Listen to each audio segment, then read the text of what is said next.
Hello and welcome to podcast.init, the podcast about Python and the people who make it great. You can subscribe to our show on iTunes, Stitcher, TuneIn Radio, or add our RSS feed to your podcatcher of choice. You can also follow us on Twitter or Google+, and please give us feedback. You can leave a review on iTunes to help other people find the show, send us a tweet, send us an email, leave us a message on Google+, you can leave a comment on our show notes, or you can also visit our new Discourse forum at discourse.pythonpodcast.com. I would like to thank everyone who has donated to the show. Your contributions help us make the show sustainable. For details on how to support the show, you can visit our site at pythonpodcast.com. I would also like to thank Hired, a job marketplace for developers, for sponsoring this episode of podcast.init. Use the link hired.com/podcastinit to double your signing bonus and get $4,000. We are recording today on December 30th, 2015, and your hosts as usual are Tobias, Macey, and Patti. Today we are interviewing Yves Hilpisch about Quantitative Finance. Yves, could you please introduce yourself? Well, first of all, thank you for having me. My name is Yves, you said it already. I'm German. My background actually is in math finance. I wrote my PhD thesis already back in 2000. I finished my PhD actually and have been working in the industry since then.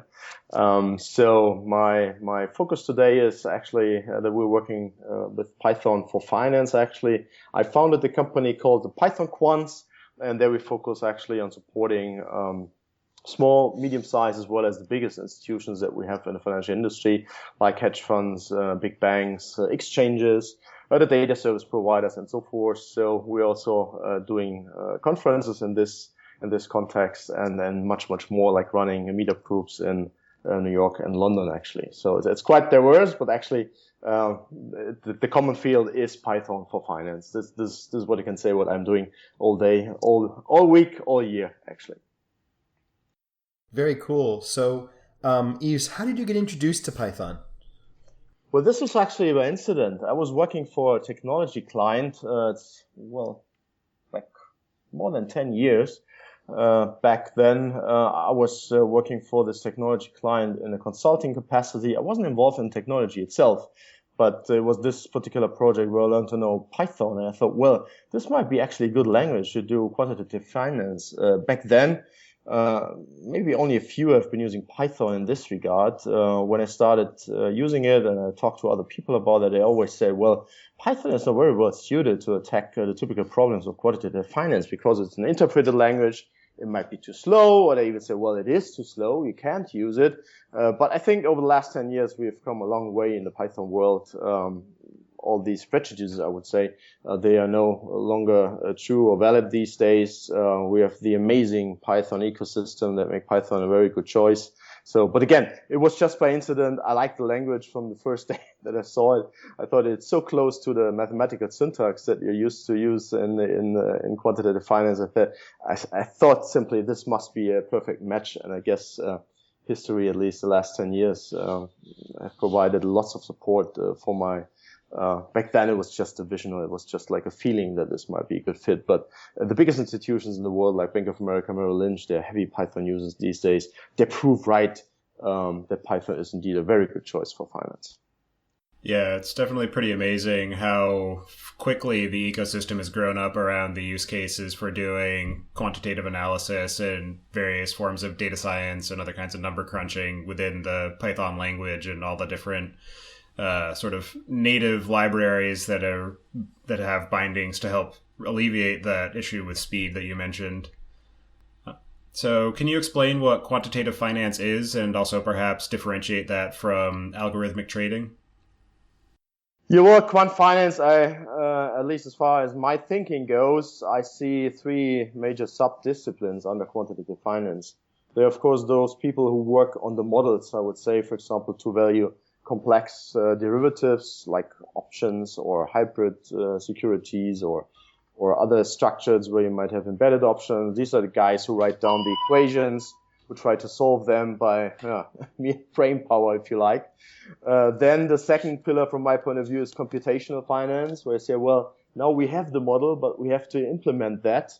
by the means of, for example, Python, or typically what they use these days is C++ due to the speed and so forth. This is the second pillar, the computational part. And then, of course, we have what I call financial data science, where there's this whole financial logistics topic that you need to cover in order to get your hands around the massive amounts of data, actually. This is actually, from my point of view, the closest part to algorithmic trading in that sense, that you have to process masses of data.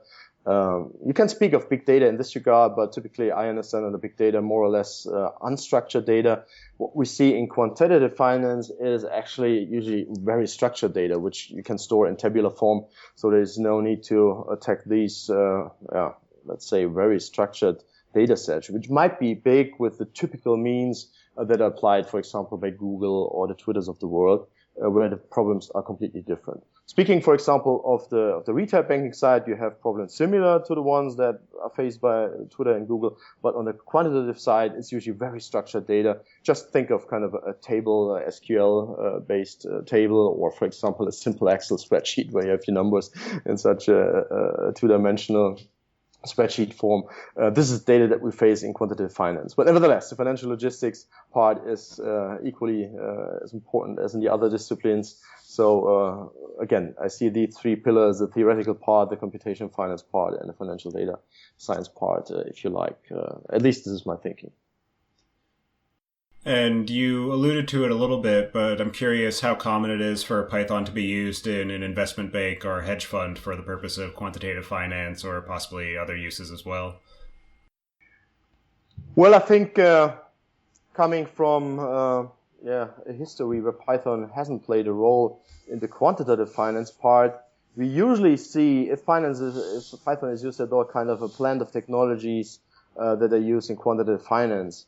I said it before, major banks these days have implemented their analytics libraries, their derivatives analytics, their risk analytics libraries in C++ due to the speed advantage that these compiled languages provided 10, 20 years ago, actually. But again, you have to differentiate this to maybe new startup funds, like there are many, many hedge funds that even got started in 2015, where many big shops are closing their funds, actually. This is one of the major headlines this year about the hedge funds. And these new shops, they saw the potential for Python to provide a unified technology platform in the sense that Python might not be only used for prototyping purposes or to script something up quite quickly, but also for kind of the core technology and the core analytics, be it risk analytics, derivatives analytics, or for the purpose of implementing trading strategies and so forth. So it is used, but I think to a different degree, depending on the companies you're looking at. I mentioned the example before, Bank of America, Merrill Lynch, their major trading and risk management platform, which is called Quartz. The last number I heard is that they have about 12 million lines of Python code in production there, though it might be one of the biggest financial applications in the world, and they're obviously heavy Python users. Others might be using it only to a smaller extent, but again, all the big institutions these days, be it hedge funds, be it asset managers, or be it the big investment banks, they're more or less using Python, but again, to a different degree maybe. And just to dig a little bit deeper into the factors that contribute to the choice of whether or not to use Python in that kind of environment, I know you mentioned having it as more of a unifying language, but I'm curious if you can just dig a bit more into that. Yeah, the unification power of Python, I think, is one that is dominant these days. When you start out and you can decide on your own, again, the example, a team coming out of a big investment bank, they set up shop with their new fund, their emerging managers, they can decide on what technology to start with. Obviously, for a big investment bank, this is not a choice when they say, well, I have millions of lines of code in C++, there is no point, no business case in migrating that to Python. But if you start out anew, I guess this is kind of the right thing to go these days, to use Python. And many do that these days, actually. But there are other factors as well. I mean, it is kind of a hip language these days, so many people like to work with Python. And I guess it's also a factor when it comes to recruiting, that they say, well, we are innovative, we use Python, you can work in Python here. They're not the old compiled languages that you need to use, that you need to master. But again, usually it's kind of a blend of technologies, and there's seldom people these days are writing stuff only in one language. But Python might be a very good one when it comes to fascinating and acquiring people and get the best recruits out there in the market, actually. Others, I mentioned that before, other factors might be the ecosystem, of course. Things like Pandas, data analytics library, written back then or still supported by Wes McKinney. It's kind of a major library where I see that people get drawn into Python solely by this particular library. So when I give seminars or we're doing or running our conferences, there are very often people who come from a different background like R or MATLAB, and they say, well, I'm so fascinated by what Python has to offer these days. But again, think back 5 years, we have come a long way when it comes to these libraries like Pandas or performance libraries like Thyson and Number, which make Python really fast. So I think we have lots to offer, and this might be, in the end, I guess, the most important thing, that we have this particularly powerful ecosystem, which I guess distinguishes Python, for example, from languages like Ruby, which is pretty close in terms of syntax, which is also quite nice. Many people like it, but the ecosystem for doing what we do in quantitative finance is mainly missing in most other languages that you might come up with when it comes to the beauty of the language itself, but not the powerful or the power of the ecosystem which surrounds the language. This is definitely something that I think the Python community should consider marketing a little bit more aggressively, in that I've actually had this discussion a number of times of late. Python is one of those languages that can tend to be polarizing in terms of if people have really strong opinions about the, syntactic white space or whatever the case may be. And I've just been trying to tell people, I don't care. Like, even if you hate the language itself, it does, the ecosystem that has been built up around it deserves to be explored, because people are doing really interesting things with Python that just aren't happening in other programming language camps, at least not in the depth and diversity that they're happening here. Yeah, I completely agree. I mean, if we differentiate the work of a developer who's writing like production code to the work, for example, of a quant analyst who is more or less doing interactive work, and then you can say, for example, that Pandas in and of itself might represent kind of a new, even higher language in a certain sense, because you can work with Pandas alone these days, which wraps actually all the nice libraries that are available in the ecosystem, like PyTables for HDF5 storage, or Matplotlib for plotting, or NumExpression for parallel numerical expression evaluation, and so forth. And you can, for example, if you're a non-computer scientist or non-developer or whatsoever, you can learn Pandas as a language in itself, not even taking too much care of what Python has to offer. So I'm playing with this thought for quite a while, and I'm thinking of kind of more like executive level people who might be interested in learning Pandas alone. So what you're saying is completely right. Even if you don't like the language itself, the ecosystem around that, and Pandas from my point of view is kind of the prime example in this case, is so powerful, and you find so many useful things that you might not find in other areas, that it's always worth to have a look at least at the specialized libraries in this regard. That's very interesting that you mentioned people coming to Python specifically just for pandas and using that on its own without paying attention to the fact that they're actually doing development in Python, the language. And it reminds me a lot of the experience that people have had with Ruby and Ruby on Rails, where people come to the Ruby community just to use Rails, and for the first while that they're using it, don't even necessarily realize that Ruby is its own distinct entity apart from that framework. So it's an interesting parallel to have that happening with pandas and using that to bring people to Python.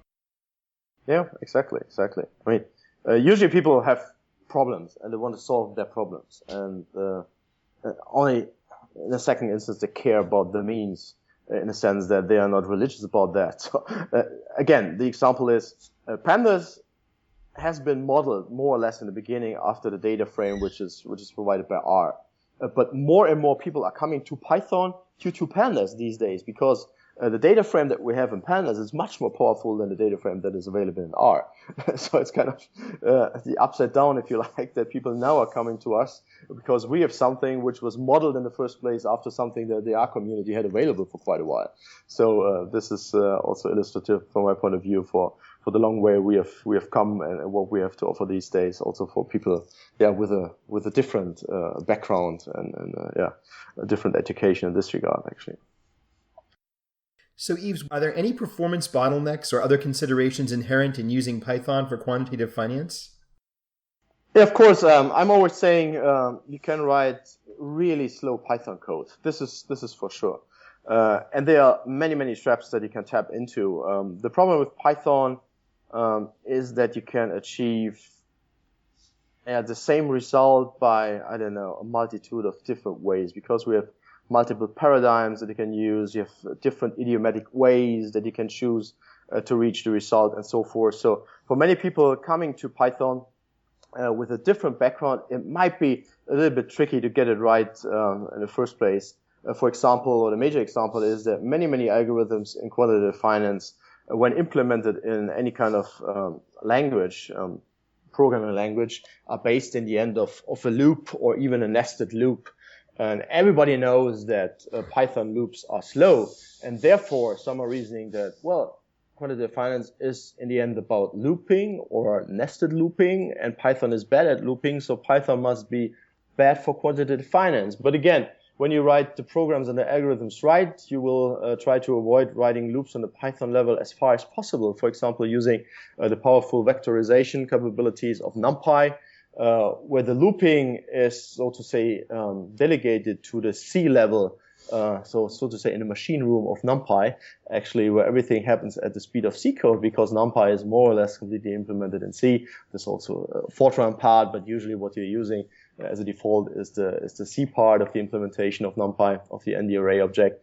And this is then in the end quite fast, actually. But you have to know that. People coming from R, or for example MATLAB, they might know that. But people coming, for example, with a C++ or C# background or Java, where they're used to write their loops, they might be inclined to write their loops in Python as well. And this might be, for example, a trap where you can tap into, where you say, well, performance is all but what I expected or what we need here for this particular application. And this might be tricky in the first place, but I guess a good training, or there are so many tutorials available on the web that teach that stuff. This might get you around the traps that I was mentioning before. And in the end, if this is not enough, that you say, for example, working with NumPy is nice, but my special problem cannot be cast into a setting where full vectorization, or for example, I cannot afford to allocate too much memory for the vectorization. Then there are other libraries I mentioned, for example, Number before, which might help you, for example, with your specialized loops, nested loops, and it's a very powerful tool to dynamically compile your pure Python code, if you like, to machine code, and then you get a speed again, but in a more or less than customized fashion. So there are bottlenecks, if you like, if you're doing it wrong. But usually, if you know how to do your stuff for quantitative finance, for computational finance, then Python might be as fast as any other language that you use usually for these particular topics. You asked before about algorithmic trading, or if you think for high frequency trading. I mean, when we speak of the milliseconds that matter in these particular areas, then Python might indeed not be the right choice. So I always differentiate when I say, well, for the typical big data problems, Python hasn't been developed, actually, also not for the fastest things in the world. But Python can interact with all the technologies that are used there, both in the big data world and in the high frequency and in the high performance area, if you like. But Python in and of itself was never designed to attack these particular problems.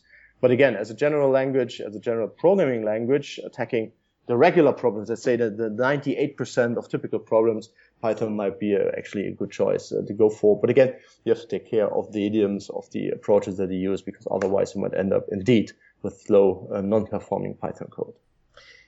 That's really interesting that you and a few other people also have brought up the slowness around loops and iteration in Python.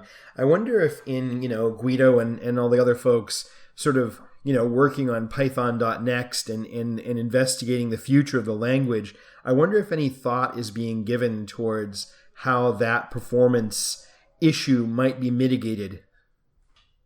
I think for sure they are working on that, but by the very design, there are limits to solving this particular issue. First of all, Python is a dynamically typed language, so the interpreter has to decide during runtime what kind of type it faces. This brings a lot of generality, but also obviously lots of overhead compared to a compiled language where you say, well, this is a float, this is that, this is this. In Python, you can pass kind of anything, for example, into a function, and then the interpreter has to decide what has passed to the function.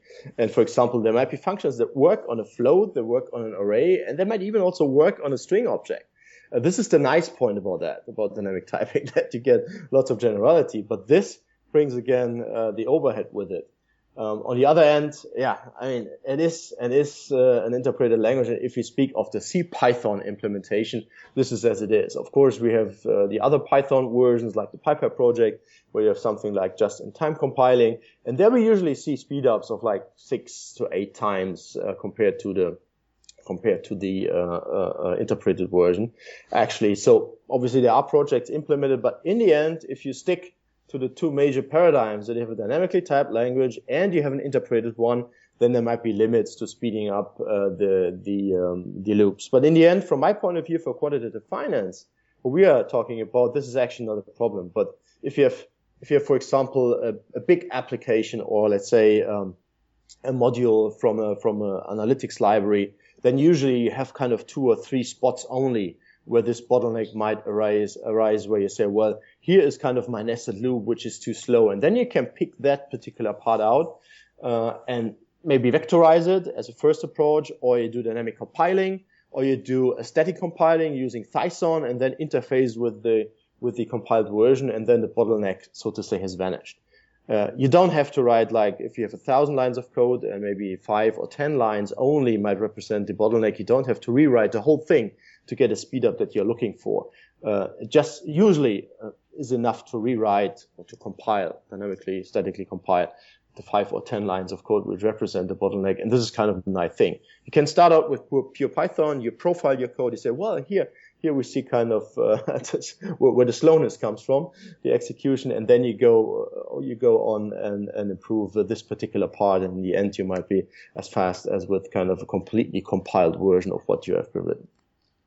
And just to go a little bit deeper into the weeds, for profiling your code, do you just use the standard built-in profiling module from the standard library, or are there any other tools that you like to leverage for that purpose?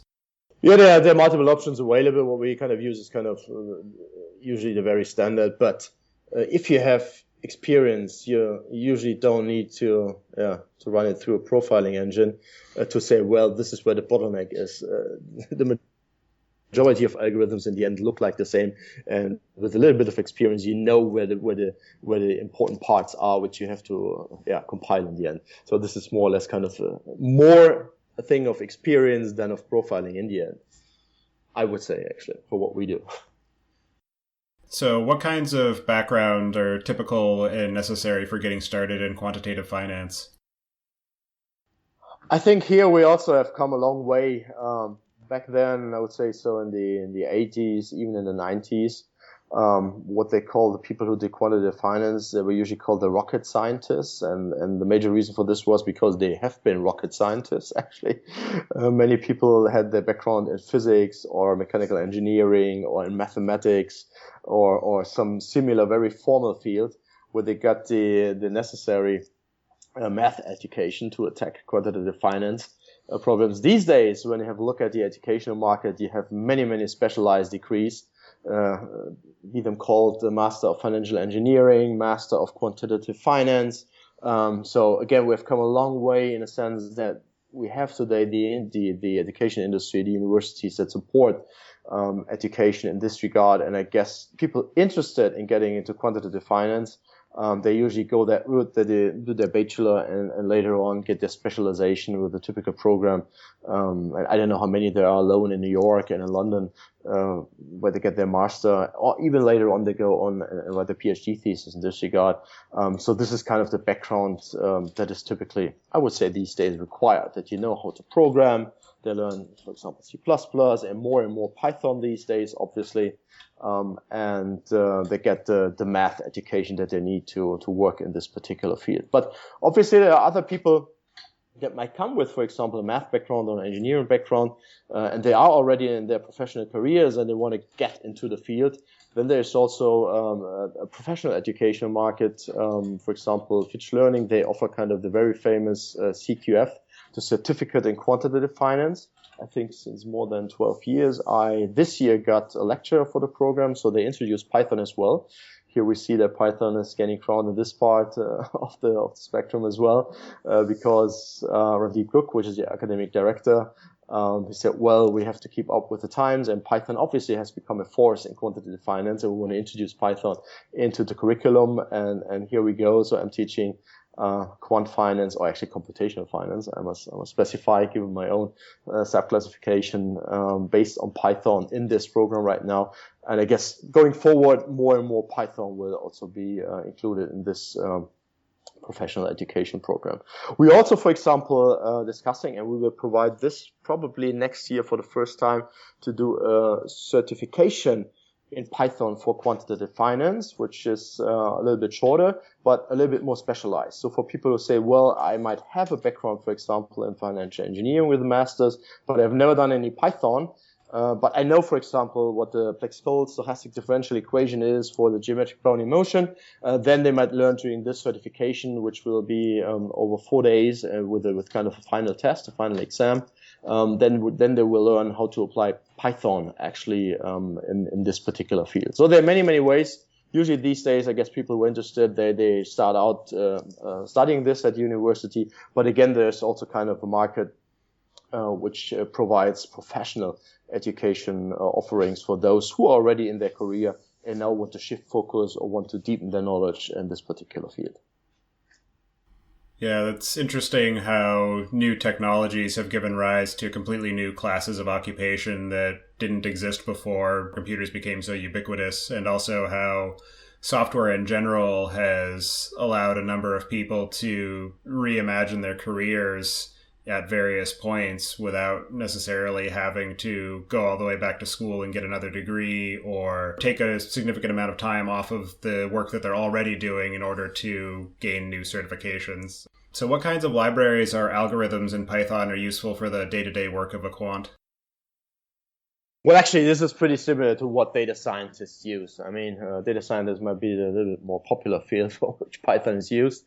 But we in quant finance use more or less the same tool set. So it all starts out with the scientific stack, as it's usually called, which is based more or less completely on NumPy, which gives the ND array object for numerical computations based on array structures. Then obviously I mentioned it quite a few times already, we're using pandas for data crunching, for visualization, for example. And these are already the two major libraries I'm working with on a day-to-day basis. Of course, there are much more specialized libraries and so forth, but I guess these two are the workhorse actually these days. I really like storing data in HDF5 format, which is a very fast format, binary format to store data almost at the speed of the hardware that is available. So usually even working on a small MacBook that I have in front here, I get to write and read speeds of 500 megabytes per second with Python that is already built in. This is my example that I'm usually mentioning when I say, well, the HPC part when it comes to I/O is usually built in Python. Other language, they have to grab a little bit more with the input-output part. And there are many others. There's so many nice libraries and stuff out there. But I think in the end, it depends on the very problem that you are attacking. But again, I can only stress the two ones that are the workhorse. It's NumPy and it's pandas. And I mentioned already the performance libraries, which might be useful. But this more or less on a case-by-case basis, that you might want to use Number, for example, when you face a nested loop, which cannot be vectorized or which you want to implement in a memory efficient way, and all the other nice things that we have like Thyson and so forth. So, but again, it is and it stays the scientific stack, which is used in almost any kind of scientific discipline or the data science part. And quantitative finance, at least in this regard, is not that different from the other application areas of Python and the ecosystem surrounding it. So talking a little bit more about the actual data that is manipulated and used for powering these decisions, I'm curious, I guess, where the different sources are. So is it all just market financial data? Is there proprietary data that companies bring into play? And also how useful or prevalent is semantic analysis of various news sources when trying to reach decisions about what sorts of trades or investments to make? One point I mentioned also again before is kind of that we usually, at least on the quantitative finance side, with very structured data, and the structured data is typically kind of a financial time series, which says you have your daytime stamps, where say on the 2nd of March last year at 11 o'clock, we had, for example, an index level for the S&P 500 of XYZ. And this then you have, for example, over 30 years, you might have this on a daily basis or on a minute bar basis or even on the second level. But nevertheless, the structure of the data is the same. It's typically financial time series. And these financial time series are generally provided by, at least in the professional context, by the professional data providers like Bloomberg and Thomson Reuters, which, by the way, both of them provide Python-based wrappers around their APIs. So it's very, very convenient usually to interface with the data they provide from a Python level. Actually, it's not where it could be or should be. I heard many people complaining about practical issues in this regard, but at least there is the possibility to interface from Python to these sources. But there are other areas as well where you can get financial data, and this is kind of a very nice development I see in our market, that we not only have open source and we have the GitHub and the Meetup movement and you name it, we also have open data, which is coming more and more. And one of the bigger players in this regard in our field, in the financial field, is Quandl. It's called Quandl, which provides kind of a unified interface to, I don't know how many open data sources actually.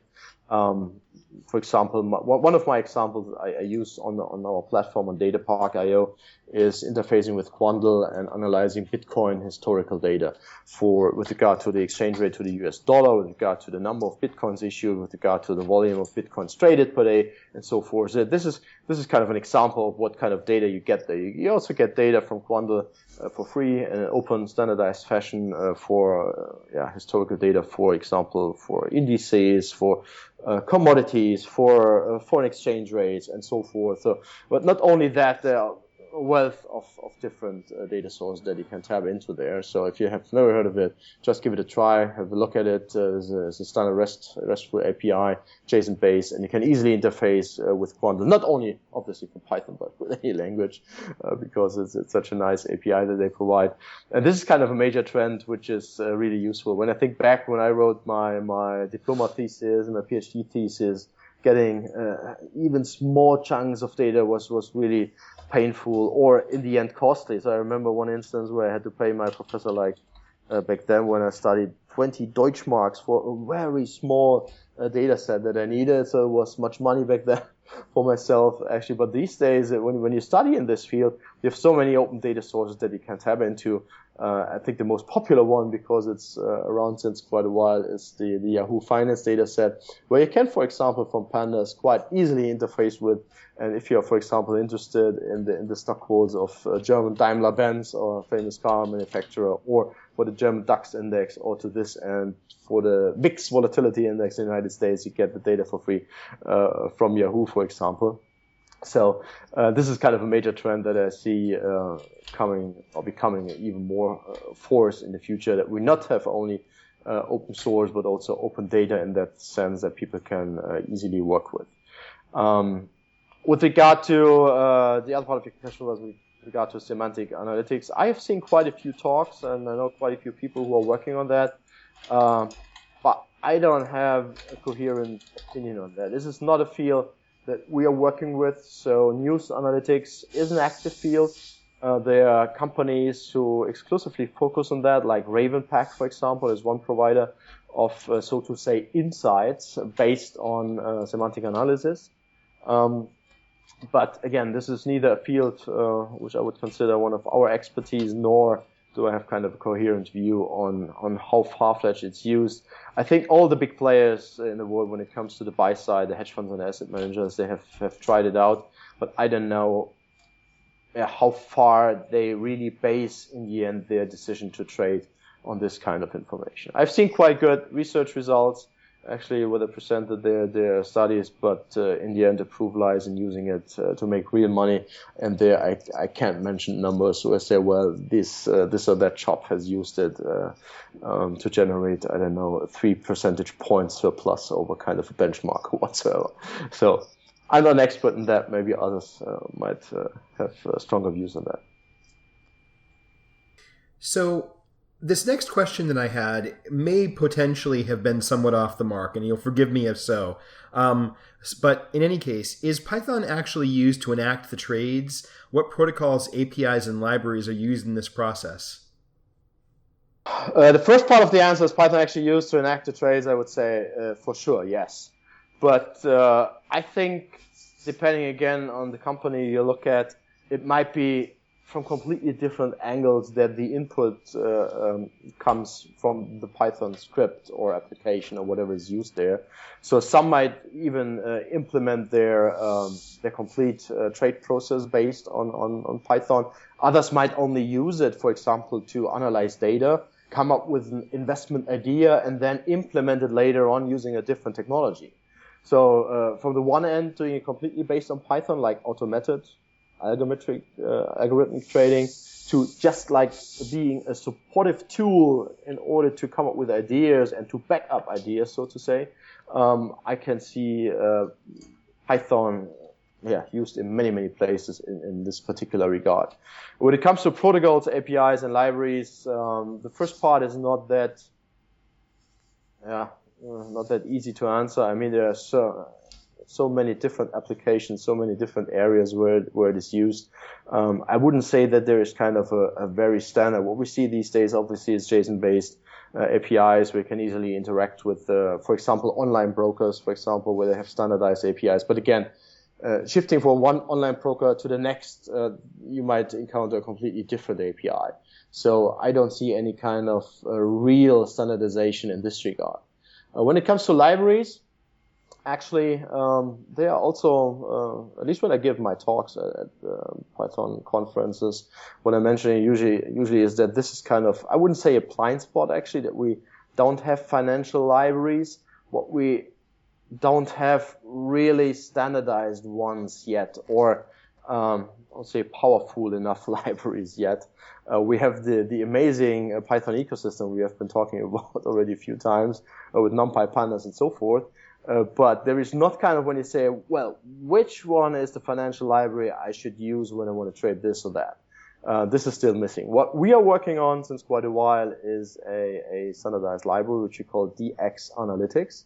You find all the information on the website. Just Google it or go to dx-analytics.com. But this currently has a strong focus on derivatives analytics, which might not be the focus of the majority of people who use Python for finance. But I think when it comes to derivatives and risk analytics and portfolio analytics, we might have to offer some special things here. So this is also one of my focuses for next year, to build out our library, and I'm in discussion right now with a few bigger partners who might support our actions in this regard, to build out DX Analytics to more or less kind of a full-fledged library covering also backtesting, trading, more on the portfolio analytics sides, and including more models like currently we're working, for example, on a LIBOR market model, which is kind of a very complex one, but heavily and often used when it comes to the interest rate space. So in this regard, we have been too weak, if you like. But again, on the other part is the derivatives analytics part, and there the focus is on equities.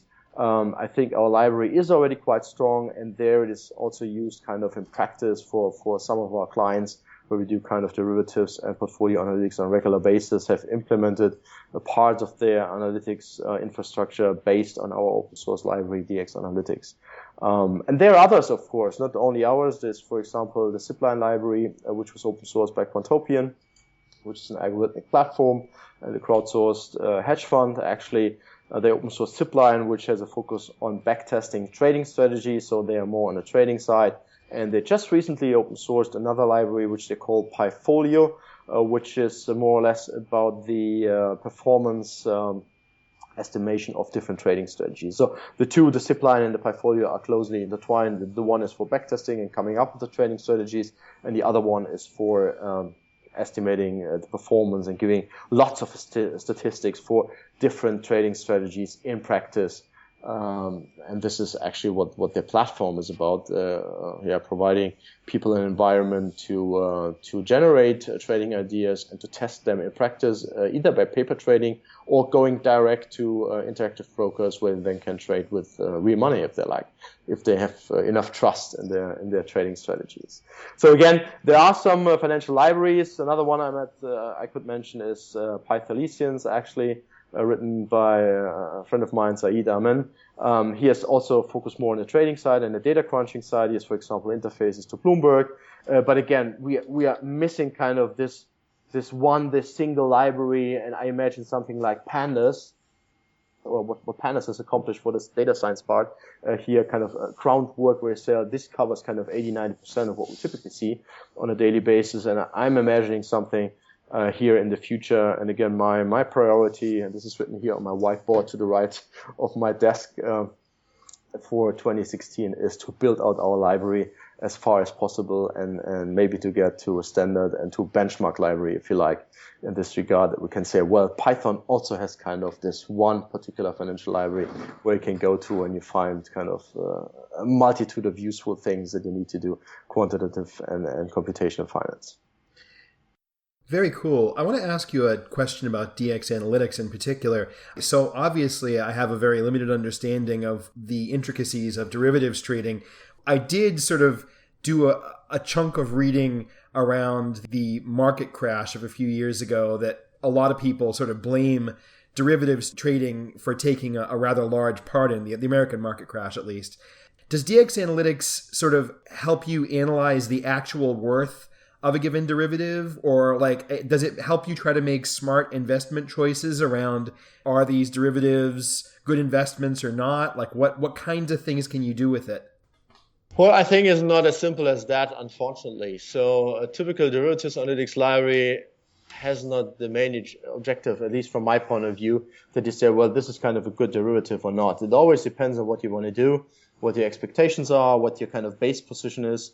Usually, these libraries only help in coming up with valuations, value estimates, if you like, and also with kind of risk figures, the so-called creeks. I mean, now we're getting a little bit technical, which you need to manage your derivatives position. In this regard, our library might help people because we're implementing kind of a rather new approach when it comes to front office analytics, to get a little bit of a more comprehensive picture of what a derivatives portfolio might be all about, in a sense that we provide much more statistical information, because the whole library is based on Monte Carlo simulation, which allows you to get a complete picture of the distribution. For example, to make it a little bit more concrete, so I don't want to use too many technical quant finance terms.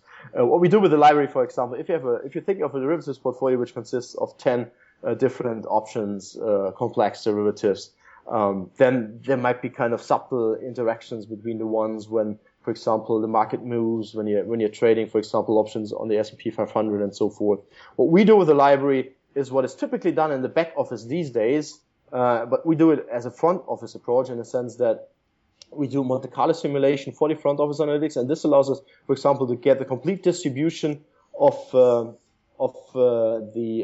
possible future payoffs of such a complex portfolio, in the sense that we're implementing, for example, 250,000 or even 1 million simulations for a complete portfolio. So in the end, again, ending up with not only kind of a single point estimate that we say, well, the portfolio has currently a worth of, say, 1 million. We get kind of a distribution of the potential future values, and in this sense, actually, we get a more complete and more comprehensive picture when it comes to the analysis of these portfolios. But I wouldn't say that DX analytics in the first place really helps you in deciding which options to choose and so forth. This is driven more or less either by necessity, given the portfolio that you have already, or by simply the strategy you want to implement. But when it comes to analyzing your positions and what you have right now and what the future might look like, then DX analytics might really help in providing a little bit more insight than the typical approaches allow you. And this is, I guess, mainly true because we have implemented something which is very computationally demanding in a sense that you need lots of compute power, lots of memory actually. But this was actually these are two hypotheses that we started with, that we said, well, in these days when we start implementing a new library, we shouldn't care too much about restriction when it comes to compute power. We today have easy scalability. We have easy means to parallelize code execution. Even with Python, this is easily accomplished. So we started out saying, no matter how computationally demanding an approach might be, if it's a better approach, let's go for it. So these are the major premises, if you like, that we say, well, we work, at least with the working hypothesis, that we say compute and memory actually are unlimited, are available, or at least all that we need is affordable these days. This is in the end what we see there. 10 or 20 years ago, where cloud infrastructure and what we see today, or what we have, at least available with a few clicks actually, and a few dollars actually, hasn't been available, you might have thought differently. But we started out doing this on the premise that we said, well, compute and memory are not binding for what we do. So let's go for the best numerical methods, and even if they might be a little bit more complex. So in that sense, you have to pay a price for the additional insights. But I think you mentioned the crisis. When you can avoid the next crisis, I wouldn't go as far as that, but when you can avoid a personal crisis or portfolio crisis, I think this is when it pays off, that you have invested a little bit more maybe in the compute power that you need to do that. So could you please walk us through how a simple analysis using DX analytics might work?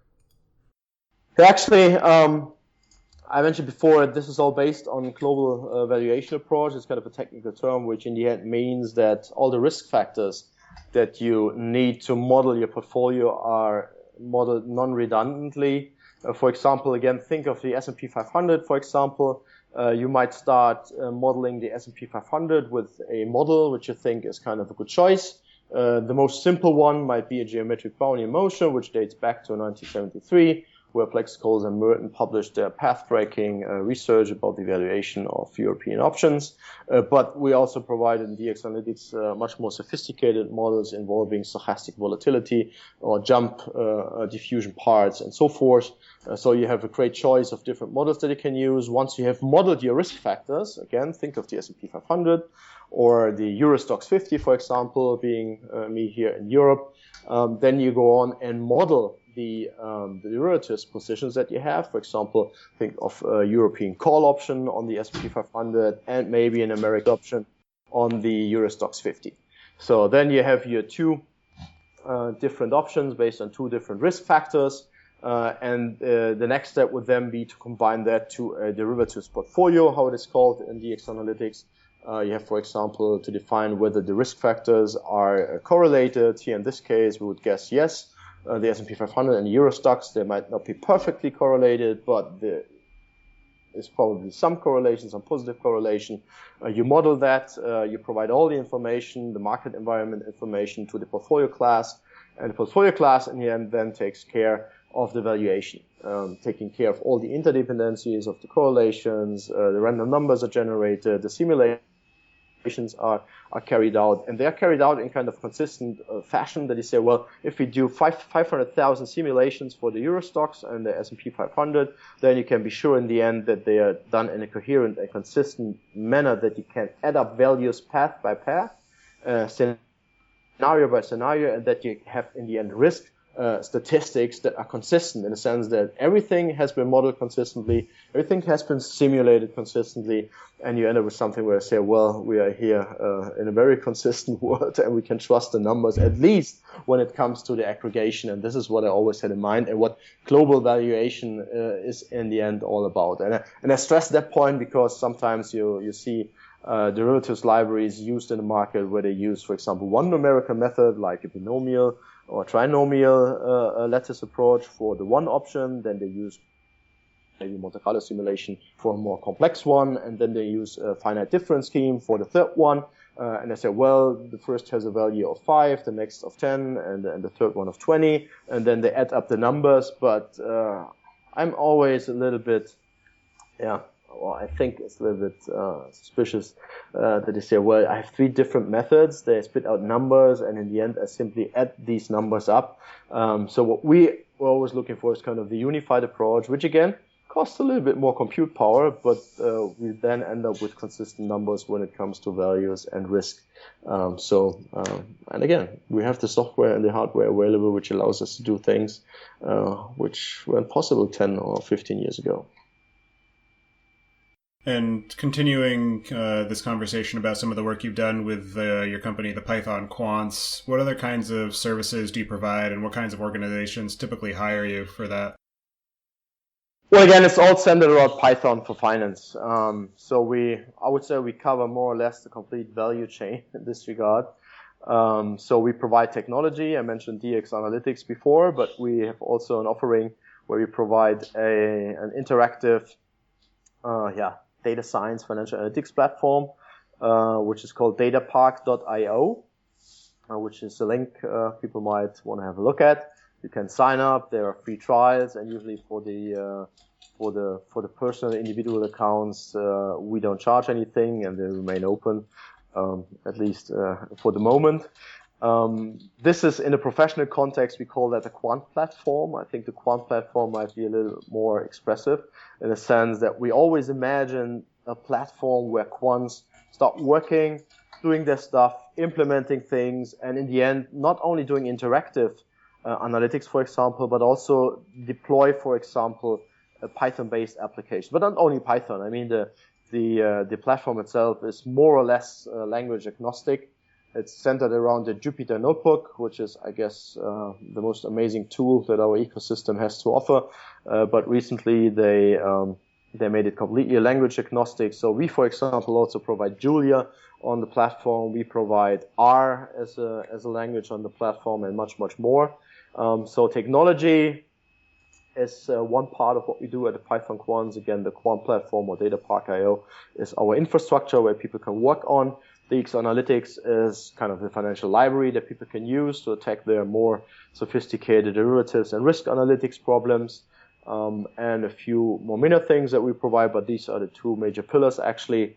Then around that, I have also written a few books. My one book from O'Reilly is called Python for Finance. It was published last year, just before Christmas, 2014.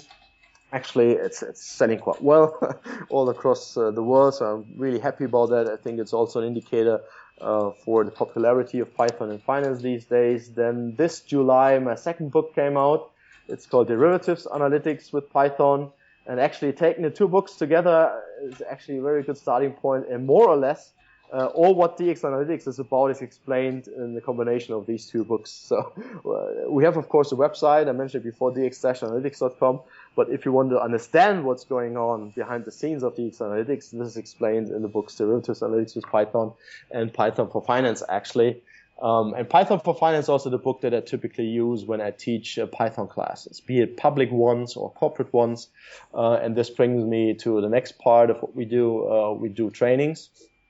And I mentioned before, there are public ones, for example, during our for Python Quants conference series, and also corporate customized ones that we do on a regular basis for our clients.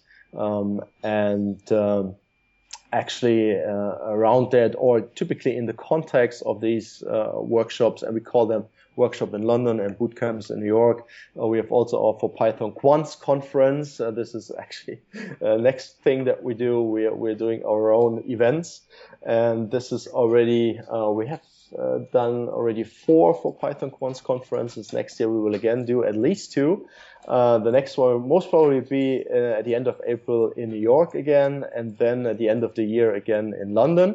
And we are thinking of doing it in Asia as well, but this is not yet fixed. But at least there are plans, and I hope that it will materialize this next year, 2016. That we will see the for Python Quants conference series in Asia as well then. In addition to that, I've also done a conference in Germany, which is called Open Source for Quant Finance in cooperation with Deutsche Börse.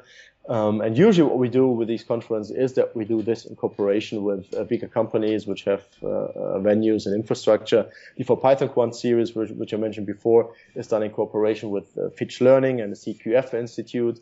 And this brings me to the next kind of event that we do. This is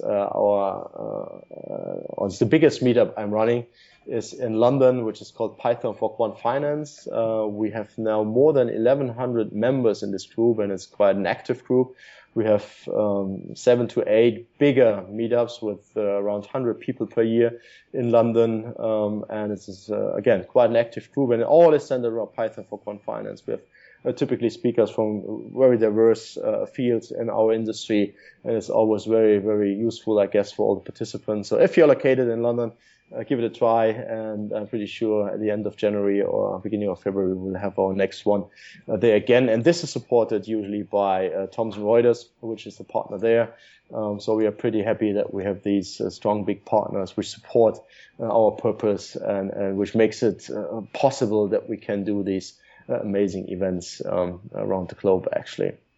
And what we live off, actually, this is the last part, but not the least one, is consulting and development work. So when it comes to revenues and income streams, the consulting and the development part are by far the most important ones that we consult bigger financial institutions or asset managers or exchanges, hedge funds, and so forth when it comes to Python for Quant Finance. And there it is very, very different what we do there. For example, I mentioned before, applying DX analytics in practice, writing production code. We've implemented for very big institution risk-based models based on Python and so forth. So it's quite diverse, but again, in the end, it's all about Python for finance, and in particular, the computational finance part and the financial data science part is what we focus on.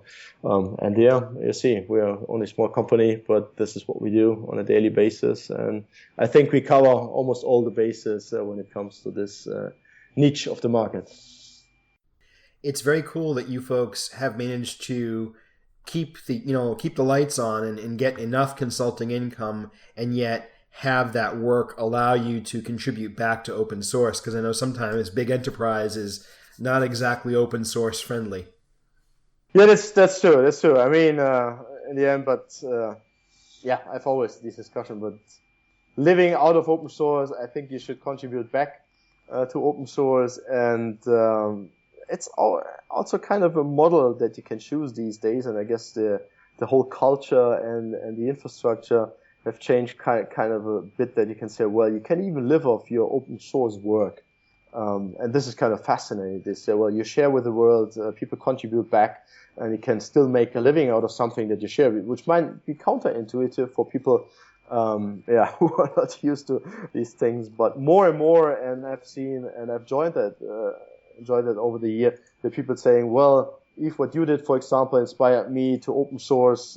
For example, the one example that I mentioned from Saeed Amin from the Thalessians, that he said, well, I've seen so many good talks about people who argued why it is good to open source libraries, and this actually helped me made up my mind and make the decision to open source Python as well. So this is actually something that I really enjoy, that people pick up the idea and the culture and say, well, we go that way.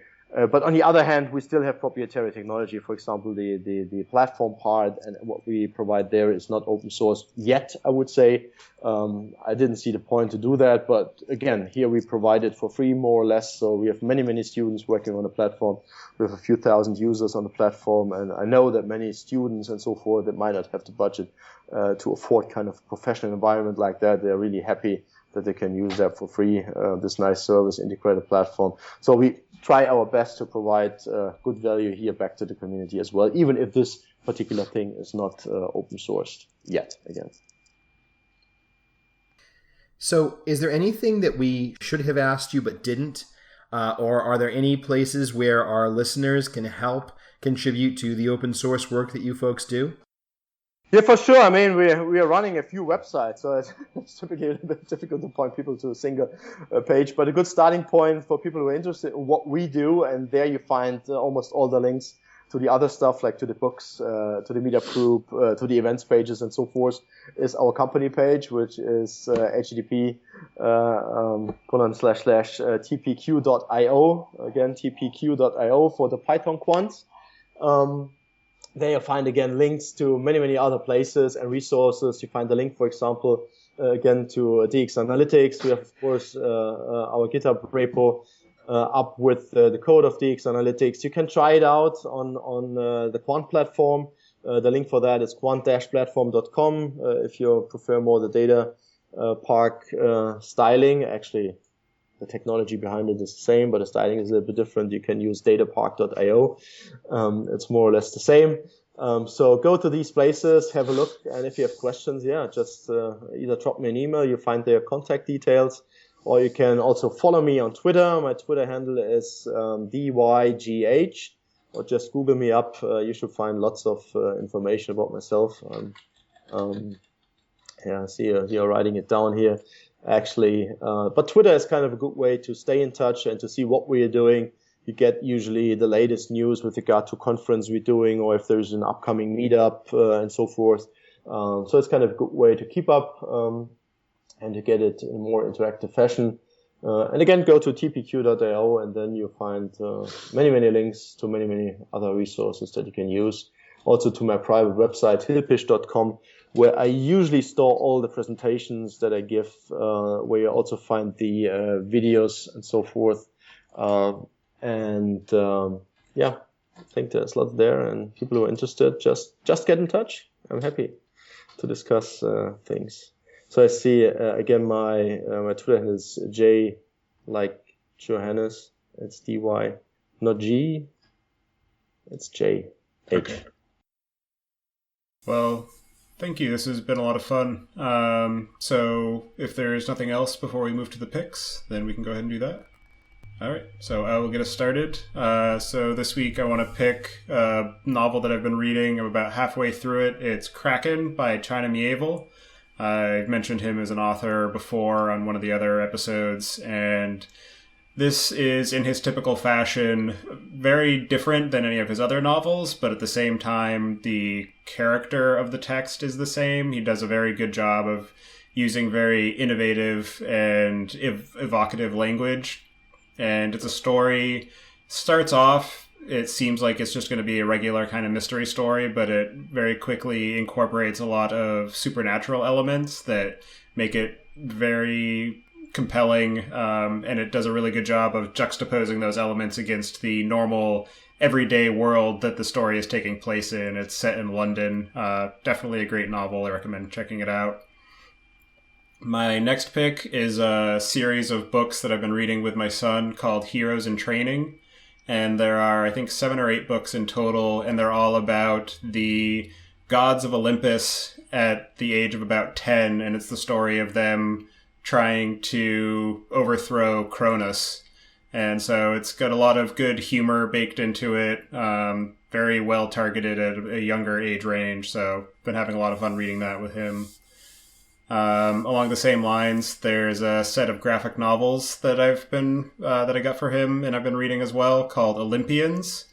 And I believe the author's name is George O'Connor, and it's just very well done, very well researched graphic novels that present the gods of Olympus. And, I've done a fair bit of reading about different Greek mythology, and there were still a lot of elements that showed up in those graphic novels that I had never come across before. So definitely interesting. Definitely recommend reading those as well. And my last pick, kind of along the lines of our data focus here, is the Data Elixir newsletter. And it's just a weekly newsletter that has a bunch of links to interesting and useful articles about what's happening in the different aspects of big data and data science. And with that, I will pass it to you, Chris. So I was just in Vermont for a week. We typically go there every Christmas. And for me, Vermont is many things: beautiful scenery, great food, and also it is home of really great beer. So I have a few beer picks this time. My first pick is from a Vermont brewery called Hill Farmstead Brewing. And the beer is called Edward because apparently that's their grandfather was named Edward. They made this ale in his honor. It's an American pale ale. It's really interesting. It's got a really incredible aroma, and it is really kind of hopsy and tart with flowery and pine notes, which I know sounds kind of strange, drinking a beer with flower and pine, but it's actually really delicious and definitely worth hunting down. My next pick is Long Trail Brewing. A lot of people who live in New England kind of know Long Trail because of what they find from them in bottles in stores. And that's, those beers are good, but if you ever manage to get to Bridgewater Corners, where the actual plant is, they have a number of special beers that you can only get there on tap that are fantastic. The first one is called Culmination. It's a chocolate porter. I don't usually like chocolate porters, but this one is really exceptional. It's less sweet than the average. It's just got a lot of complexity and depth. It's really good stuff. The next one is going to sound really cheeky because of the name, but it's a really excellent beer. It's called Space Juice Double IPA. It is a seriously hoppy IPA, caramel malts, really smooth. And because I was there at the actual brew pub, they happened to have it cask conditioned on tap, which was just delightful. So that's definitely worth checking out. My last pick is amazing, a Python pick. I usually don't have much to pick because usually there are smarter people on here than I discussing, Python things that are much more interesting. But I just encountered something that really hit a sweet spot for me. It's called Flask-Restless. And essentially it allows you to take your sort of plain old Python classes and make them into a REST API. And what I really like about it is that in addition to being sort of very easy to set up and hook up, it interfaces with SQL Alchemy very nicely. What you end up with is a Flask application. And so all of the sort of, other pieces of the Flask ecosystem, like authentication or whatever other kind of plugins you may want to use, will probably work. So I've really been enjoying this. I've got a side project going that I want to write a web service for, and of all of the things of this ilk out there, this one just fit the best for me. That's it for me this week. Yves, what do you have for us for picks? Well, I've also a few books, actually. Currently, I think it's a good time to read, usually when there's kind of in the middle of the year and you're busy working. But a fascinating book that I read recently it's called The Willpower Instinct. I think it's around since quite a while. I think it was published 2011 by Kelly McGonigal. It's kind of a fascinating book about how humans function, actually, and how you might not be able to change your behavior, how you get caught in your habits and what's going on chemically, psychologically. And I really, when I listened to the book, actually, on my iPhone, but I also read it on paper. But it was really like kind of every chapter was like, I had a feeling at least about myself and how I missed recently doing this or that and so forth. So if you're interested in changing your behavior and or at least to understand how human mankind actually is working, this is kind of a very good book. The best, at least in this regard, I know actually. Another book I am reading currently is The Way of the Seal. It's kind of a nice book by Mark Devine if you want to get stronger and want to also kind of develop willpower in the way the SEALs do. And I guess they're one of the best elite units in the world, actually, special forces. So it's kind of also a good book, a little bit more practical one, and that there are many exercises how you can challenge yourself to get maybe a better person. Another one, a little bit different, is called Sapiens, A Brief History About Human Mankind by Yuval Noah Harari. Kind of a nice book, from the very beginning, maybe 30,000 years ago, when Homo erectus was around and the Neanderthals and so forth, up to today, to the scientific revolution, actually is a very nice read. Usually nothing I read, but again, during the holidays, kind of very nice read for a little bit better understanding what shaped actually our species, if you like religion and agricultural revolution and so forth. Also very short while read, actually, very well written. And the last one is also a Python one. I also had a Python pick. I want to recommend the book High Performance Computing with Python by Ian Oswald and Misha Gorelik.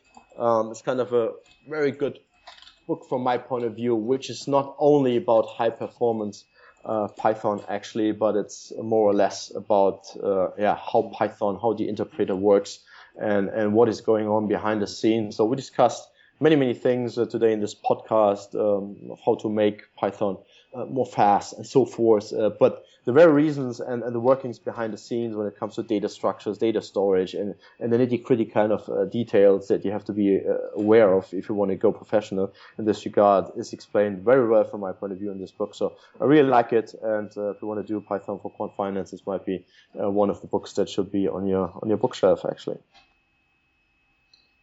Very interesting. Well, thank you again for taking the time out of your day to join us and tell us all some more about your work in quantitative finance. You've already told us about how to get in touch with you, so yeah, thank you very much, and I hope you enjoy the rest of your evening as well as your new year. Thank you, Chris. Tobias, thank you for having me, and Happy New Year and all the best for 2016.